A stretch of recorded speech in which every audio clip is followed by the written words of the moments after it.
कैसे हैं आप लोग। दोस्तों आज मैं इस वीडियो में बताऊंगा कि इलाहाबाद हाई कोर्ट का जो एग्ज़ाम हुआ था ग्रुप सी का और स्टेनोग्राफर का, उसका स्टेनोग्राफर का टाइपिंग टेस्ट कब होना है और सी का नेक्स्ट एग्ज़ाम सेकंड स्टेज का एग्ज़ाम कब होना है, इसके बारे में। दोस्तों मेरे पास बहुत से व्यूअर के कमेंट आ रहे हैं और पूछ रहे हैं कि अगला चरण कब होगा और टाइपिंग टेस्ट कब होगा।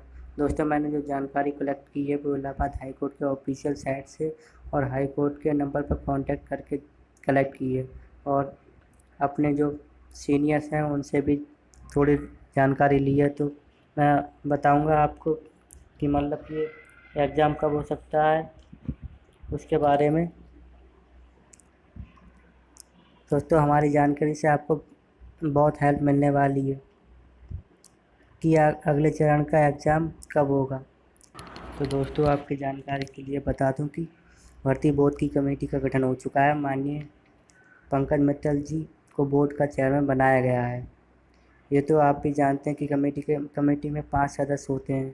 पहला तो एक चेयरमैन होता है और दूसरे बाकी 4 अन्य सदस्य होते हैं।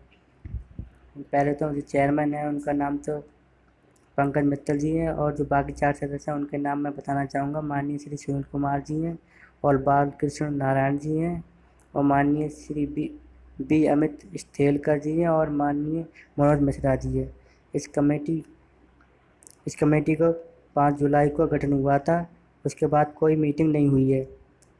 हमें जानकारी मिली है कि अगले सप्ताह 15 जुलाई के बाद मीटिंग हो सकती है। और कुछ व्यूअर मुझसे पूछ रहे थे कि 21 जुलाई को जो कोर्ट की सुनवाई है उसका क्या होगा। तो मैं बता दूं कि जहां तक सुनवाई की डेट आगे बढ़ जाएगी और हाई कोर्ट में ऐसे जाने कितने केस पड़े हुए हैं भाई। कोर्ट की सुनवाई के बहुत कम ही चांस हैं। ये मेरा ओपिनियन है जो मैं रख रहा हूँ आपके सामने। बोर्ड कमेटी की जो भी मीटिंग होगी इसमें ये कंफर्म किया जाएगा कि स्टेनोग्राफर का टेस्ट कब होगा और किस कंपनी को ये कॉन्ट्रैक्ट दिया जाएगा।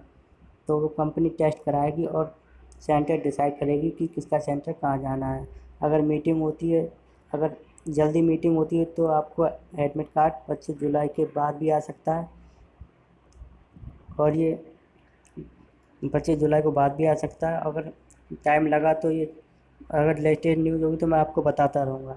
आप हमारे चैनल को सब्सक्राइब कर लीजिए और जो लेटेस्ट जानकारी होगी हम आपको वीडियो के माध्यम से बताते रहेंगे। तो आपको ये जानकारी कैसी लगी तो ज़रूर बताएं और कमेंट बॉक्स में जो पूछना है आपको कमेंट बॉक्स में पूछ लीजिएगा। धन्यवाद दोस्तों।